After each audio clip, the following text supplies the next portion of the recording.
Amém? Atos dos Apóstolos, capítulo 20, a partir do versículo 6. Diz assim a palavra do Senhor: Navegamos de Filipos após a festa dos pães sem fermento, e 5 dias depois nos reunimos com os outros em Troade, onde ficamos 7 dias. No primeiro dia da semana, reunimos-nos para partir o pão, e Paulo falou ao povo, pretendendo partir no dia seguinte. Continuou falando até meia-noite. Havia muitas candeias no piso superior onde estávamos reunidos. Um jovem chamado Eutico, que estava sentado numa janela, adormeceu profundamente durante o longo discurso de Paulo. Vencido pelo sono, caiu do 3º andar, e quando o levantaram, estava morto.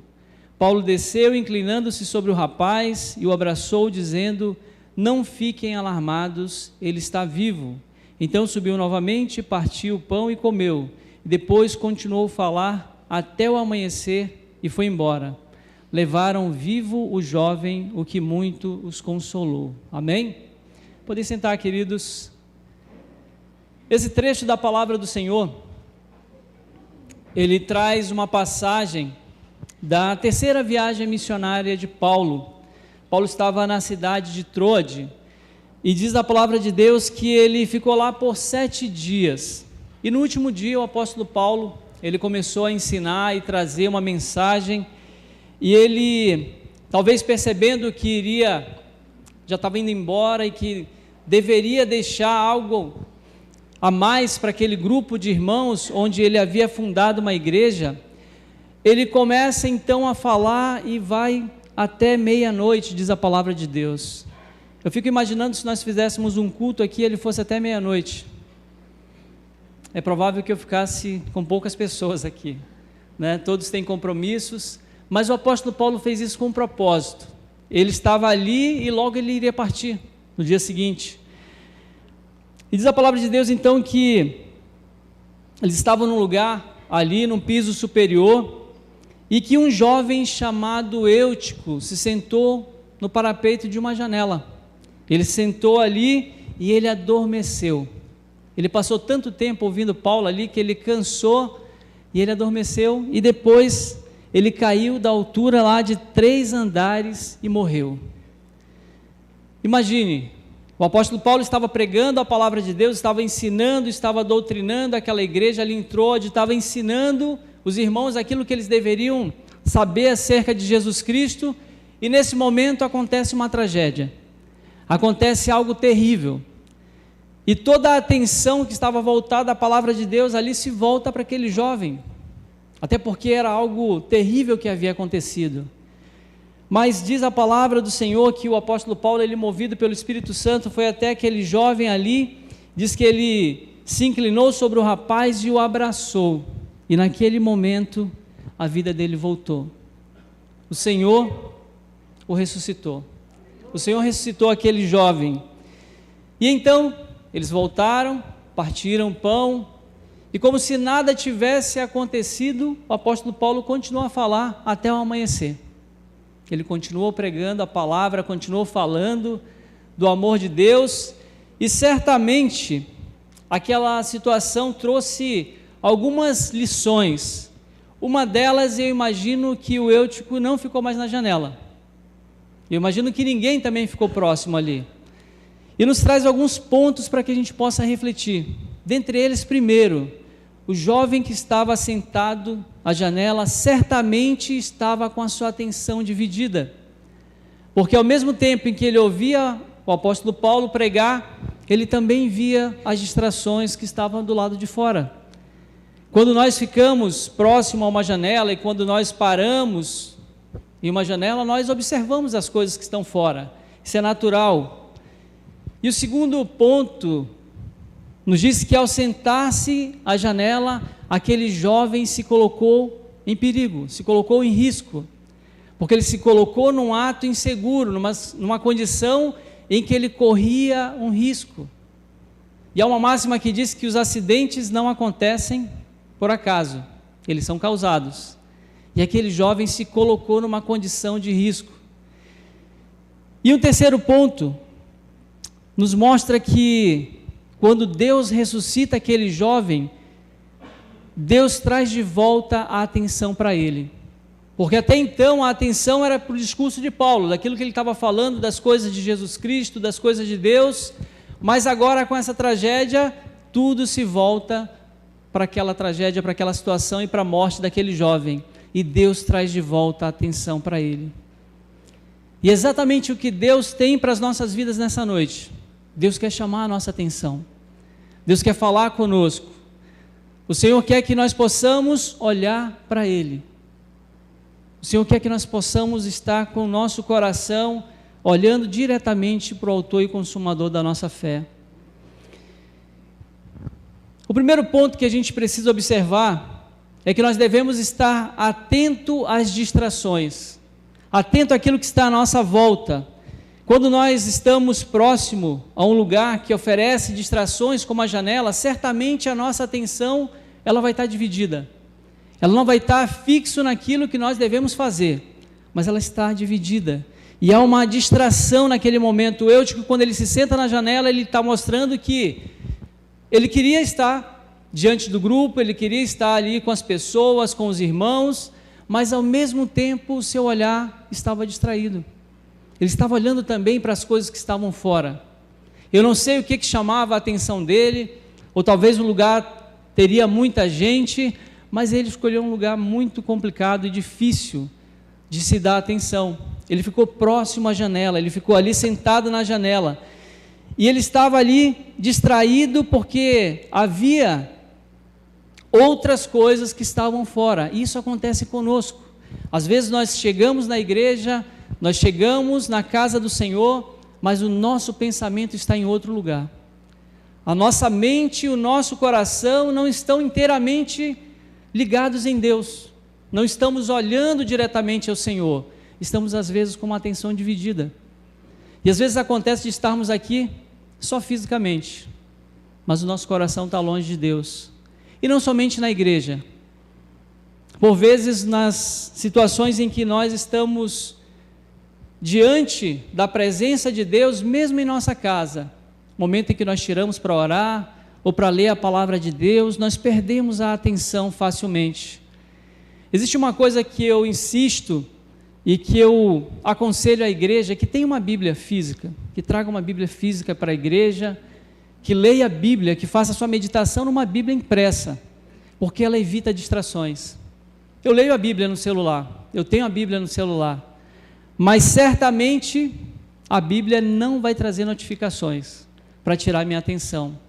Ela vai fazer com que eu fique com os meus olhos e o meu coração dedicado ao Senhor.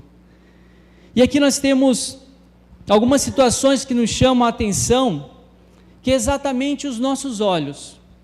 Os nossos olhos, eles são como janelas para a nossa alma. Diz a palavra de Deus em Mateus 6, 22 e 23, ele diz o seguinte: disse Jesus: seus olhos são como uma lâmpada que ilumina todo o corpo. Quando os olhos são bons, todo o corpo se enche de luz.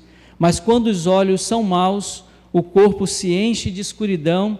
E se a luz que há em vocês é na verdade escuridão, como é profunda essa escuridão. Tremendo isso, porque a palavra do Senhor nos diz que os nossos olhos são como uma lâmpada que ilumina todo o nosso corpo. E o que temos, em que temos colocado o nosso olhar? Quais são as coisas que nós temos dado atenção? E há muitas janelas abertas que nos tiram a atenção das coisas de Deus, que nos trazem distrações. E uma delas é a tecnologia. Ela nos traz muitas distrações. Eu não estou aqui para dizer que a tecnologia não é importante, pelo contrário, ela é muito importante. A gente não consegue fazer praticamente nada se nós não tivermos um computador, um celular em mãos. Nós pagamos as nossas contas, nós estudamos, nós fazemos diversas coisas que são importantes. Mas tem algumas situações, algumas janelas que são abertas nesse mundo virtual e que elas nos levam à sedução de nos afastar da presença de Deus. Ela nos tira a atenção e o olhar para as coisas de Deus. Vivemos uma atenção dividida entre as coisas de Deus e as coisas que são do mundo, aquilo que desagrada a Deus. E há muitas pessoas que estão presas em redes, como peixes, mas não são redes de pesca, são redes sociais. E eu não estou aqui para dizer também que você não deve ter uma rede social. A nossa igreja está nas redes sociais.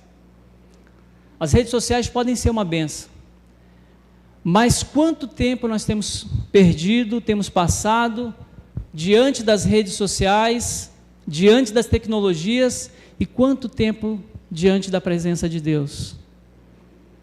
Essa é uma reflexão que eu faço, primeiramente para mim, para que cada um de nós possamos pensar nisso. E para aqueles que têm alguma afeição pela filosofia, eu diria que há muitas pessoas que estão presas em uma caverna. E quem já estudou Platão sabe do que eu estou falando. Uma caverna em que as pessoas só veem sombras da realidade e não veem a verdade de fato. Estão adormecidos. Assim como aquele jovem Eutico estava adormecido e não conseguem perceber qual é a verdade. Não conseguem ver as coisas de Deus. Gostaria de citar para vocês aqui alguns trechos de um livro chamado A Pirâmide da Sabedoria, de Brad McCracken, acho que é isso a pronúncia do nome dele, e ele fala algumas coisas muito interessantes que chamam a nossa atenção e a nossa reflexão. Ele nos diz assim, ele inicia o livro falando o seguinte: nosso mundo tem cada vez mais informações, porém cada vez menos sabedoria, mais distrações e menos quietude. Sentimos a tontura do bombardeio vindo de todas as direções, todos os dias. Nós estamos na era da informação, da comunicação, e de fato há muitas informações que chegam, que nos bombardeiam, e nós estamos o tempo todo buscando informações, lendo, ouvindo, assistindo, e essas informações elas chegam por todos os lados. E nós estamos como se estivesse sendo bombardeados por diversas informações, coisas boas e coisas ruins. Por exemplo, quando a gente vai assistir o noticiário, eu parei uma tarde no intervalo na escola e estava passando ali um desses programas de jornais, e eu acho que no intervalo ali de 10 minutos, eu vi pelo menos umas 10 desgraças acontecendo, e tudo isso nós vamos absorvendo. E diz mais uma coisa nesse livro, que também me chamou muito a atenção. Ele fala sobre a geração Z.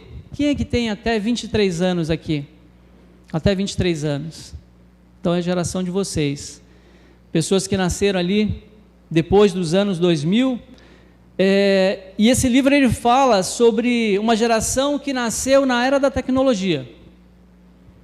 Eu tive o privilégio de nascer enquanto ainda não existia internet. Quem teve esse privilégio aqui? Mas alguém vai dizer assim, pô, mas um privilégio, não tinha internet, isso é privilégio? Acreditem, foi um privilégio. Momento em que a gente conversava não pelas redes sociais, conversávamos pessoalmente. Momento em que nós brincávamos, que nós tínhamos relacionamentos não virtuais, mas relacionamentos diretos. Nós não precisávamos fazer uma lista para marcar um encontro. A gente simplesmente se encontrava, pessoalmente. Mas eu não quero dizer que essa época era melhor do que hoje, porque é muito melhor você ter a informática, você ter toda a tecnologia e não precisar ir para uma fila de banco. Quem já foi para uma fila de banco aqui? Pois é, agora não precisa, né? Você vai lá direto, paga pelo teu aplicativo, resolve as tuas coisas e raramente você vai no banco. É muito raro, mas a gente ia sempre. E ele fala uma coisa importante, ele diz assim: a geração Z está vivendo sua vida em telefones e ela não está mais feliz, com vidas caracterizadas pela tela onipresente, mensagens e redes sociais definidas por taxas crescentes de depressão, solidão, ansiedade, ideação suicida. Olha só, ele diz, olha, essa geração está vivendo em telefones. Não sou eu que estou dizendo isso, tá? É um pesquisador. E ele fala, ela não está mais feliz por isso. Pelo contrário, isso está gerando várias consequências, porque apesar de ter uma tela onipresente que você fala com pessoas do mundo todo, você consegue ter acesso por meio do celular e do computador a distâncias. Há quem diga que a tecnologia, ela uniu quem estava longe e separou quem estava perto. Já foram em um restaurante e viram as pessoas se confraternizando com o celular e não com quem estava ali? E ele diz algo que me chamou muita atenção, ele disse assim, olha, isso tem definido crescentes índices de depressão. É um absurdo que tem acontecido. O quanto nós temos visto, né, uma situação de depressão. Eu que trabalho diretamente com jovens, eu vejo muito isso. E ele fala de solidão. Estamos conectados ao mundo, mas estamos como se estivéssemos só. E ele diz ainda, né, ansiedade. Sabe o que acontece, queridos? Nesse livro ele vai falando também sobre uma coisa interessante, ele diz que nós vivemos num mundo muito acelerado, temos muitas informações, diante de um clique a gente já vê todas as coisas, só que quando a gente vem para o mundo real e sai desse mundo virtual, as coisas são mais lentas. E isso gera uma ansiedade, isso gera uma preocupação e gera um desejo de ver as coisas acontecerem rápido, e não é assim. É completamente diferente. E ele fala ainda sobre uma coisa muito mais preocupante, que é a ideação de suicídio. Quantas pessoas têm pensado em suicídio? Quantas pessoas têm, infelizmente, tirado a sua vida?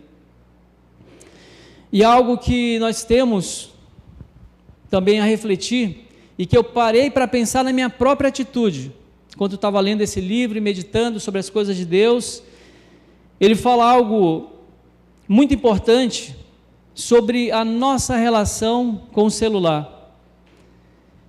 Ele diz o seguinte: o celular na minha mesa me atraiu para a sua teia várias vezes. Por quê? Como eu paro isso? Como eu paro de olhar meu celular logo quando acordo, antes de dormir, várias vezes a cada hora? As perguntas me incomodam e provavelmente incomodam você também. Eu acredito que essa não é só uma preocupação desse autor, é nossa também. Benny Hinn, que é um pregador, avivalista, um homem muito importante, ele escreveu uma obra chamada Bom Dia Espírito Santo. E hoje nós não damos, na maioria das vezes, bom dia ao Espírito Santo, nós damos bom dia ao celular. Nós damos boa noite ao celular. O Benny Hinn falava de uma relação entre Deus e o homem, entre uma busca de uma intimidade do ser humano com o seu Criador. E nós perdemos um pouco isso. Eu não estou aqui para ser hipócrita e falar que nós não devemos valorizar tudo isso que vivemos, toda essa tecnologia e todas as coisas, mas que a gente possa refletir o quanto essa janela tem nos tirado a presença de Deus, o quanto essa janela tem nos distanciado e tem nos distraído das coisas que realmente importam, das nossas famílias, do relacionamento entre nós. E ele continua dizendo, ele fala de algo que certamente é um problema, e ele fala de uma conclusão muito interessante, dizendo o seguinte: à medida que os homens se tornam mais estressados, entorpecidos, como se estivessem embriagados ou se estivessem dopados, desorientados e distraídos, ele usa essa expressão, e paralisados pelo excesso impenetrável de informação, o caos reina. E quando o caos reina, o pecado prospera. Olha que coisa. Quando o caos reina, o pecado prospera. Por quê? Porque eu vou passar menos tempo em oração, menos tempo em leitura da palavra, menos tempo em meditação e mais tempo em distrações. Isso tudo vai me colocar em risco. O segundo ponto que nós vemos nessa história do Eutico é que ele se colocou numa situação de perigo, e não devemos nos colocar em situação de perigo. Ao sentar-se na janela, o Eutico se colocou em uma situação de risco, e há pessoas que andam completamente distraídas, parece que chamam o perigo para si, parece que estão buscando um problema, às vezes andando muito próximo do precipício e correndo risco na sua vida espiritual, colocando em risco aquilo que Deus o deu, aquilo que Deus o chamou. E até parece que algumas pessoas que andam nessa circunstância, eles acabam trazendo para si diversas janelas e abrindo várias janelas, dentre elas os vícios, por exemplo. E aí diversos vícios nas drogas, nas bebidas, drogas lícitas e ilícitas, nos jogos, nas contendas, nas inimizades. E eu não estou falando aqui de pessoas que não conhecem Jesus, desonestidade e outras coisas, por vezes desonestidade nos seus negócios, quando devemos ser o exemplo para toda a humanidade, devemos ser sal da terra e luz do mundo, e ainda mais prostituição, pornografia e tantas outras coisas que nos tiram da presença de Deus. O apóstolo Paulo, eu quero que você abra a sua Bíblia em 1 Coríntios, primeira carta aos Coríntios, no capítulo 6, ele fala sobre os riscos que corremos diante de algumas circunstâncias,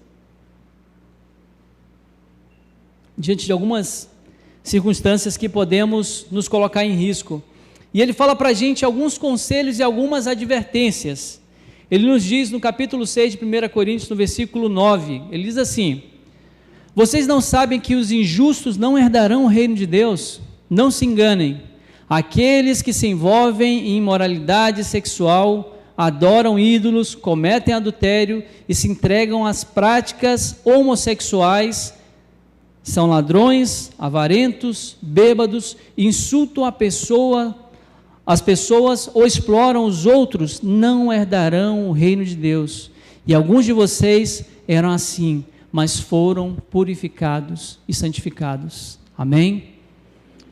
E ele continua dizendo e falando sobre o risco do pecado sexual. Ele dá uma ênfase maior nessa circunstância, depois de ele falar de tantos outros pecados.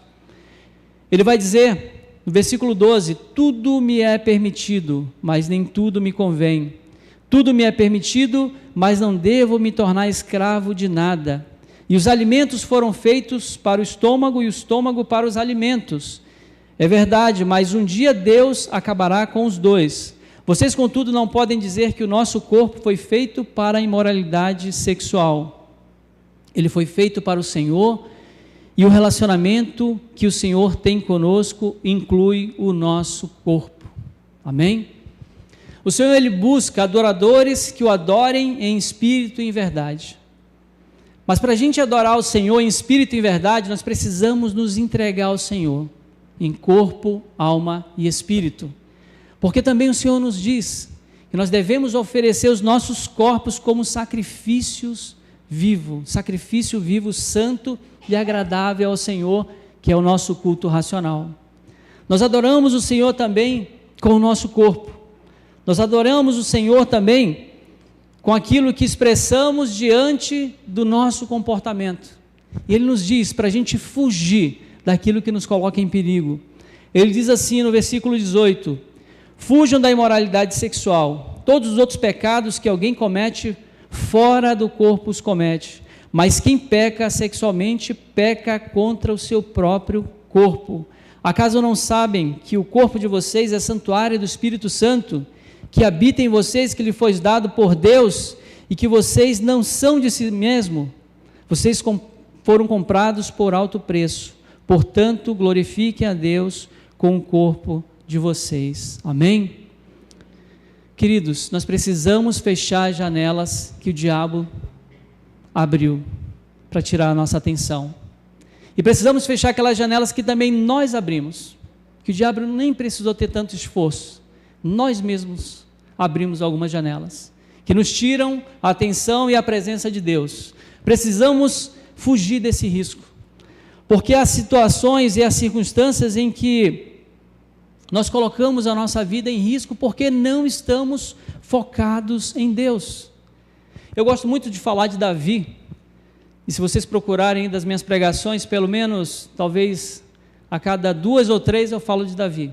porque ele sempre traz um exemplo muito bom para a gente, e também um exemplo muito ruim. E Davi é o homem segundo o coração de Deus. Davi era um homem que pecava e se arrependia, mas em determinado momento, Davi, ele se colocou em risco, deixando de lado a sua fidelidade a Deus por uma distração. A Bíblia fala em 2 Samuel, no capítulo 11, 12, que na época em que os reis iam para a guerra, Davi não foi.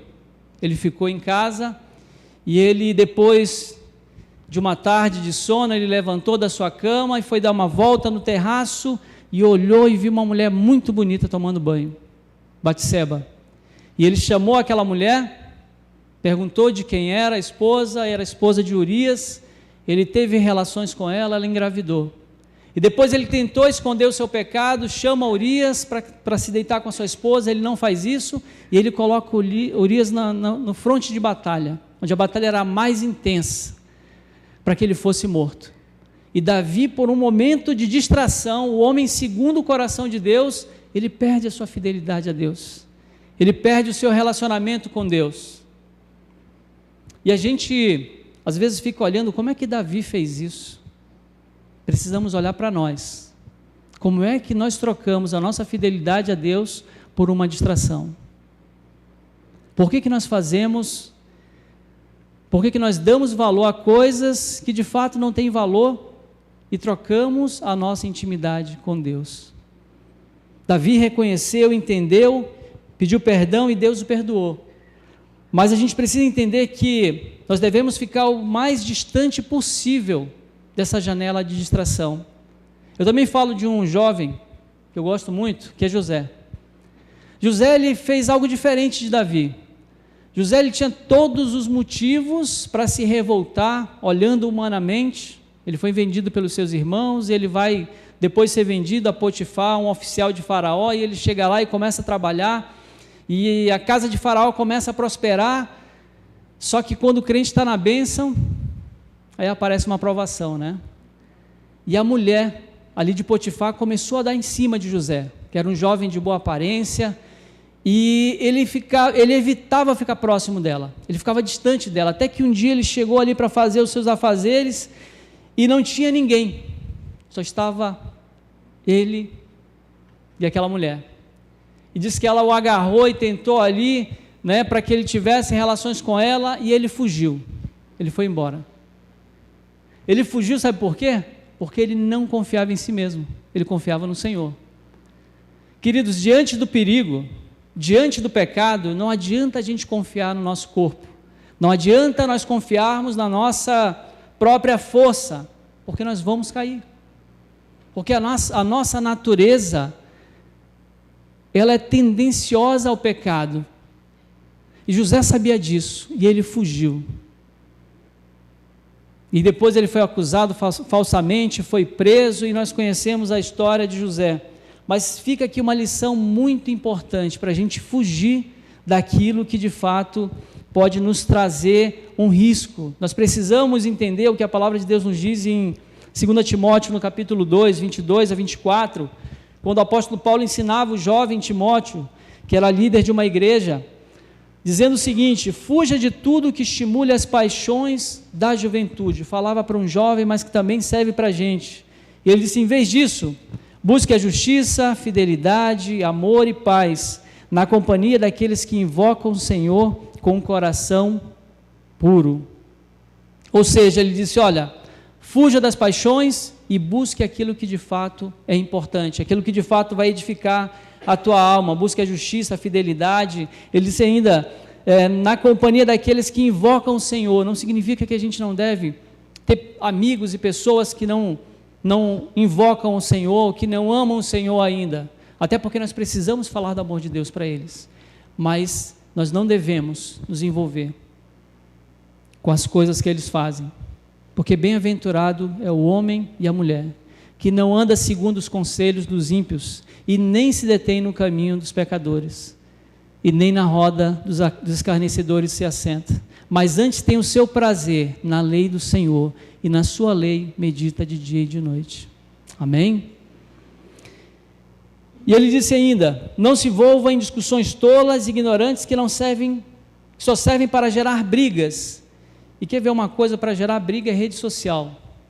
Nesse livro ele fala algo interessante também, ele diz assim: olha, se os cristãos percebessem o texto que nos diz para que nós sejamos de fato, prontos a ouvir e tardios para falar, e acabar as discussões, as brigas que não levam a nada.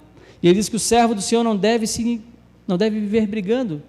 Como servo de Deus, nós precisamos amar uns aos outros, ser amável, apto a ensinar e ser paciente. E o terceiro ponto que chama atenção é exatamente o fato de que nós precisamos sair da janela e voltar nossa atenção para o Senhor. Eu falei aqui no início que antes de acontecer aquela tragédia, o Eutico, ele estava ali na janela, talvez com a sua atenção dividida, mas acontece um fato interessante. O apóstolo Paulo, ele prega até meia-noite, e aquele jovem, ele começa a ficar cansado, e ele adormece. E de fato, assim como aquele jovem adormeceu fisicamente, muitos cristãos estão dormindo, estão adormecidos, não estão percebendo os sinais da volta de Cristo, não estão percebendo que Jesus está voltando. E a palavra de Deus nos fala que, assim como foi nos dias de Noé, em que os homens estavam se casando, se dando em casamento, comendo, bebendo, fazendo festas, assim também vai ser a volta do Senhor. Vai estar acontecendo tudo naturalmente, todas as coisas, até quando eles perceberam que Noé fechou a arca e começou o dilúvio. E aí não tinha mais tempo. Infelizmente, antes de morrer, ele adormeceu. Ele adormeceu e perdeu completamente o controle daquilo que ele estava talvez tendo de equilíbrio ali naquela janela. E às vezes a gente pensa que pode caminhar, que pode fazer parte ali daquela distração, daquela situação, sem correr risco, mas há um risco muito grande de nós cairmos e voltarmos às garras do pecado. A palavra de Deus nos diz em Efésios 2:1, que Ele nos deu vida, estando vós mortos nos vossos delitos e pecados. O Senhor nos deu vida, foi Ele quem nos trouxe de volta, Ele nos resgatou, Ele nos ressuscitou. E algo interessante que nós percebemos é que a ressurreição daquele jovem trouxe de volta a atenção para Deus, a atenção para o Senhor. O profeta Ezequiel fala de uma visão no capítulo 37, em que ele foi levado pelo Senhor, e ele se viu em meio a um vale cheio de ossos secos, e naquele momento ele viu que era muito numeroso, e aqueles ossos estavam totalmente secos, e ele recebe uma palavra do Senhor dizendo o seguinte: filho do homem, acaso poderão reviver estes ossos? E ele responde, Senhor Deus, tu sabes. E ele disse: profetiza esses ossos, e diz: ossos secos, ouvi a palavra do Senhor. Queridos, às vezes nós estamos caminhando na presença de Deus, caminhando na igreja durante muito tempo, mas dentro de nós estamos como ossos secos. Há tempos não sentimos a presença de Deus, há tempos não percebemos a voz de Deus, não ouvimos a voz de Deus. E o Senhor disse naquele momento: profetiza esses ossos e diz: ouvi a palavra do Senhor. E naquele momento ele diz então que o Senhor disse: eis que farei entrar o Espírito em vós e vivereis, e porei tendões sobre vós, e farei crescer a carne sobre vós, e vos estenderei pele, e porei em vós o Espírito, e vivereis. E assim ele fez, ele profetizou. E daqui a pouco ele diz que começou a ver aqueles ossos se juntando, e barulho de ossos, e eles formaram ali então os corpos. Daqui a pouco começou a vir os tendões, os músculos, a carne, a pele sobre aqueles ossos, mas eles não tinham vida, pareciam seres humanos, pareciam crentes, mas faltava neles uma coisa, faltava vida. E então ele diz: profetiza profetiza a esses ossos para que eles vivam. Profetiza, diz ele.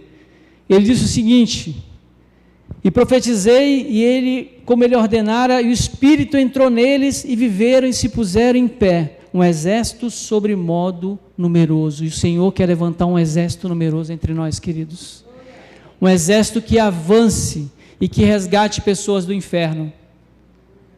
Aquele momento ali, a nação de Israel estavam cativo na Babilônia, estavam sem esperança, eles haviam pecado, haviam se afastado do Senhor, eles haviam perdido a esperança porque eles haviam pecado, eles haviam dividido a atenção deles em relação aos deuses. Eles estavam adorando deuses e queriam também adorar ao Senhor e a falsos deuses ao mesmo tempo. Eles reconheceram que estavam errados, mas estavam completamente sem esperança, e o Senhor trouxe de volta a esperança a eles. O Senhor os trouxe de volta para que eles pudessem viver novamente. E o mesmo Senhor que ressuscitou aqueles corpos, que fez viver aquele vale de ossos secos, o mesmo Senhor que ressuscitou Eutico, Lázaro e tantos outros, Ele está aqui essa noite. O Senhor está aqui essa noite, e Ele pode ressuscitar a tua esperança. Talvez você já esteja sem esperança. Talvez você já esteja pensando, já faz tanto tempo que eu convivo com esse pecado que eu não consigo, não há esperança para mim. Mas o Senhor te diz que há, porque Ele faz viver novamente. Algumas vezes nós estamos, assim como aquele vale de ossos secos, assim como a casa de Israel, completamente desesperançado e completamente sem qualquer chance de perceber que vai ter uma mudança, mas o Senhor quer restaurar a tua vida, o Senhor quer restaurar as nossas vidas, e Ele quer não somente que a gente esteja distante dessa janela, que nós possamos fechar essa janela, mas que a gente possa também voltar a atenção para Ele, para que a nossa atenção se volte completamente ao Senhor. E para concluir, que nós possamos sair da janela, que nós possamos deixar de viver uma atenção dividida, porque a palavra de Deus nos diz: ninguém pode servir a dois senhores. Não há como você amar a um e não desprezar o outro. A palavra do Senhor nos diz que Elias, no Monte Carmelo, ele reuniu todo o povo e disse: até quando vocês vão ficar divididos em dois pensamentos? Se Deus é o Senhor, então sirvam. Mas se Baal é o Senhor, então sirvam a Baal. Mas façam uma escolha. E nessa noite o Senhor nos chama para fazer uma escolha para mudar a nossa vida. Sabe, queridos, durante muito tempo eu vivi uma vida também dividida. Já tinha muitos anos como cristão, frequentando a igreja, fazendo atividades na igreja, mas a minha atenção era dividida. Até um dia que o Senhor falou ao meu coração, e Ele disse: filho meu, dai-me o teu coração. E é isso que o Senhor quer de nós nessa noite. Convido você a ficar de pé, fechar os teus olhos, e que,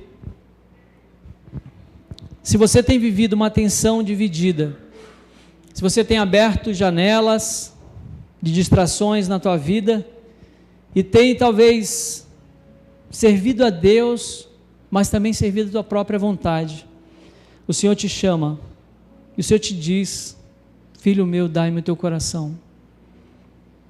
Eu quero orar nessa noite pela tua vida, e quero que você não se coloque mais em situação de perigo, mas que você diga ao Senhor: Deus, a minha vida é tua. Não importa quantos anos você tem de crente, não importa quanto tempo você está na igreja, porque eu estava há bastante tempo e não estava servindo o Senhor fielmente. Que você possa dizer: Senhor, nesta noite eu quero ter uma mudança de vida, assim como tu soprou naqueles ossos, sopra sobre a minha vida. Eu quero voltar a sentir a tua presença, quero voltar a sentir a tua alegria, eu quero voltar a sentir o teu toque, Senhor. E eu quero te convidar a vir aqui à frente. Se você ainda não entregou a tua vida a Jesus, ou se você ainda não teve de fato um encontro genuíno com Ele, ou mesmo que você já encontrou Jesus, mas que nesse momento você percebe que está olhando para a janela. Não te importa com quem está aqui, te importa em colocar a tua vida no altar do Senhor.